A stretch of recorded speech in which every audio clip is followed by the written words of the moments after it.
গুরু কেমন আছে? ভালো তো? ভালো থাকতে হবে। যারা তোমাকে অবহেলা করে তাদেরকে সফলতা দিয়ে তুমি উত্তর দাও। মন হয় ভাগ্য আমাদের সঙ্গে নাই, মানুষ আমাদেরকে বোঝে না। আর যত চেষ্টা করি না কেন সফলতা অনেক দূরে মনে হয়। একটা কথা মনে রাখবা, কঠিন সময় তোমাকে দুর্বল করতে আসে না, তোমাকে আরো শক্তিশালী করতে আসে। আর যদি তোমার জীবনে সমস্যা থাকে তাহলে তুমি হতাশ হইও না, চেষ্টা করো। কারণ সমস্যা মানে শেষ নয়, সমস্যা মানে তুমি এমন একটা পথ দিয়ে যাচ্ছ যা আগের চেয়ে তোমাকে আরো শক্তিশালী করে তুলবে। দেখবে পৃথিবীতে বড় বড় সফল মানুষদেরও জীবনে একদিন কঠিন সময় এসেছিল, ব্যর্থ হয়েছে, সমালোচনার শিকারও হয়েছে, অনেকবার হেরেছে, কিন্তু তারা থেমে যায়নি। তারা জানতো ঝড় যত বড় হবে আকাশ তারপরে ততই পরিষ্কার হবে।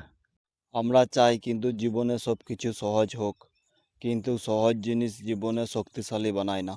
একটু চিন্তা করতে হবে।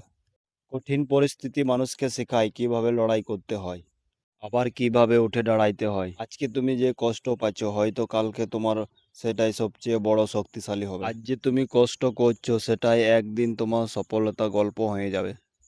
অন্ধকার রাত যতই গভীর হোক একদিন কিন্তু সকাল হবে। তেমনি একদিন তোমার সফলতার গল্প সবাই পড়বে, কিন্তু সেই সময় পর্যন্ত তোমাকে লড়াই চালিয়ে যেতে হবে। মাঝ রাস্তায় ছেড়ে দিলে হবে না।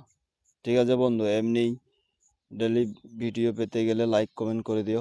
আজকে এইখানে শেষ করলাম।